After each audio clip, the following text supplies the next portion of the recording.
നമസ്കാരം. ഇറാനുമേൽ കുതിര കയറാമെന്ന അമേരിക്കയുടെ മോഹം നടക്കില്ല. ഇറാനും അമേരിക്കയും തമ്മിലുള്ള സംഘർഷം വീണ്ടും അതീവ അപകടകരമായ ഘട്ടത്തിലേക്ക് നീങ്ങുന്ന സാഹചര്യത്തിലാണ് ഇറാന്റെ പരമോന്നത നേതാവായ ആയത്തുള്ള അലി ഖമേനി നടത്തിയ പ്രസ്താവന അന്താരാഷ്ട്രീയ രംഗത്ത് വലിയ ചർച്ചകൾക്ക് വഴിയൊരുക്കുന്നത്.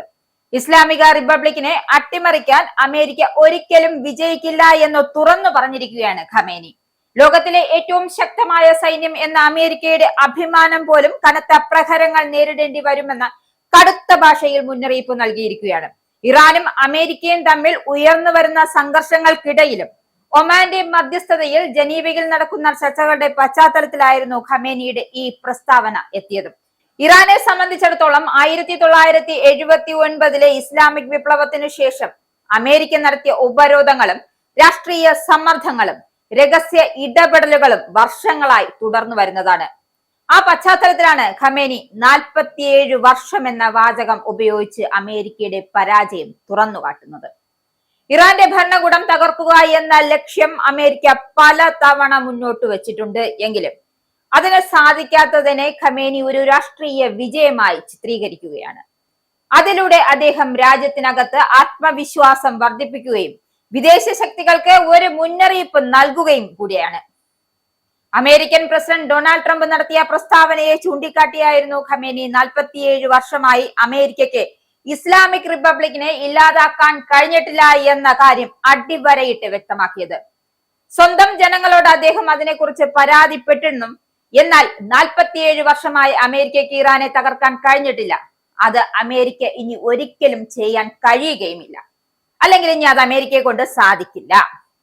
ഖമേനിയുടെ പ്രസ്താവനകളെ കൂടുതൽ ശക്തമാക്കിയ മറ്റൊരു ഭാഗം അമേരിക്കയുടെ സൈനിക ശക്തിയെ കുറിച്ചുള്ള അദ്ദേഹത്തിന്റെ പരാമർശങ്ങളാണ്.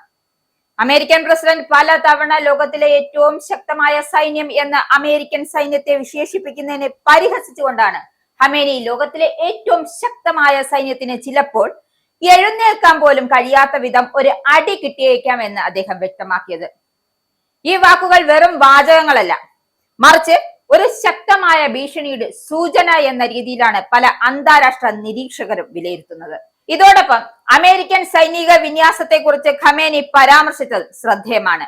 ഇറാനിലേക്ക് ഞങ്ങൾ ഒരു വിമാനവാഹിനി കപ്പൽ അയച്ചിട്ടുണ്ട് എന്നും അവർ വ്യക്തമാക്കുന്നുണ്ട്. ശരി, ഒരു വിമാനവാഹിനി കപ്പൽ അപകടകരമായ ഒരു ഉപകരണമാണ്. പക്ഷേ കപ്പലിനേക്കാൾ അപകടകരമാണ് അതിന്റെ കടലിലെ അടിത്തട്ടിലേക്ക് അയക്കാൻ കഴിയുന്ന ആയുധം എന്ന ഖമേനിയുടെ വാക്കുകൾ ലോക മാധ്യമങ്ങൾ വ്യാപകമായി ശ്രദ്ധിക്കപ്പെട്ടു. ഇത് നേരിട്ട് അമേരിക്കൻ നാവിക ശക്തിയോട് നൽകിയ മുന്നറിയിപ്പാണ് എന്നാണ് വിലയിരുത്തപ്പെടുന്നത്. യുദ്ധവാഹിനികളും വിമാനവാഹിനികളും അമേരിക്കയുടെ ആഗോള ശക്തി പ്രദർശനത്തിന്റെ മുഖ്യ ആയുധങ്ങളാകുമ്പോൾ അതിനെ കടലിന്റെ അടിത്തട്ടിലേക്ക് അയക്കാമെന്ന് പറയുന്നത് അമേരിക്കയ്ക്ക് എതിരായ ഇറാന്റെ പ്രതിരോധ ശേഷിയെ ഉയർത്തിക്കാട്ടുന്ന ശക്തമായൊരു സന്ദേശം കൂടിയാണ്. ഖമേനി തന്റെ പ്രസംഗത്തിൽ ആഭ്യന്തര പ്രതിഷേധങ്ങളെ പരാമർശിച്ചുകൊണ്ട് ജനുവരിയിൽ ഇറാനിൽ നടന്ന പ്രതിഷേധങ്ങളിൽ കൊല്ലപ്പെട്ടവരെ അദ്ദേഹം രക്തസാക്ഷികളായി അനുശോചിക്കുന്നു എന്നാണ് വ്യക്തമാക്കിയത്.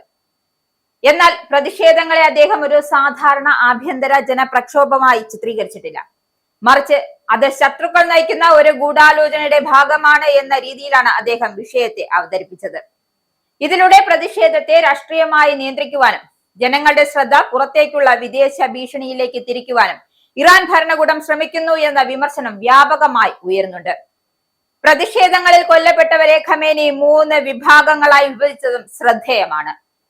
സുരക്ഷാ സേന, കാഴ്ചക്കാർ, പാശ്ചാത്യ ശക്തികളുടെ സ്വാധീനത്തിൽ തെറ്റിദ്ധരിക്കപ്പെട്ട പങ്കാളികൾ എന്നിങ്ങനെയാണ് അദ്ദേഹം മരിച്ചവരെ തരംതിരിച്ചത്. എന്നാൽ സംഘ നേതാക്കളെയും സായുധ പ്രവർത്തകരും എന്ന് വിശേഷിപ്പിച്ച ചിലരെ അദ്ദേഹം രക്തസാക്ഷി പട്ടികയിൽ നിന്നും ഒഴിവാക്കി.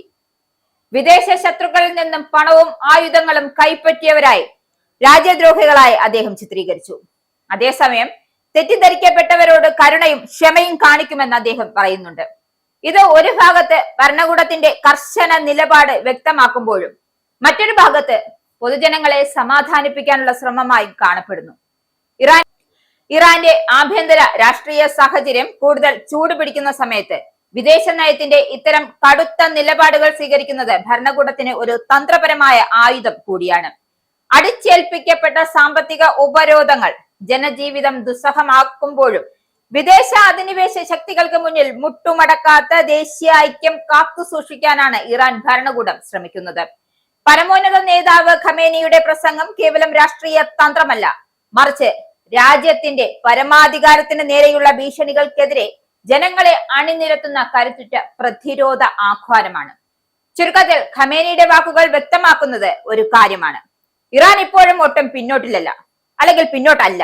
അമേരിക്കയുടെ സൈനിക ശക്തിയെ വെല്ലുവിളിക്കുന്ന തരത്തിലുള്ള പ്രസ്താവനകൾ ഭരണകൂടം തകർക്കാനാവില്ല എന്ന ഉറച്ച പ്രഖ്യാപനം അദ്ദേഹം നടത്തുന്നുണ്ട്.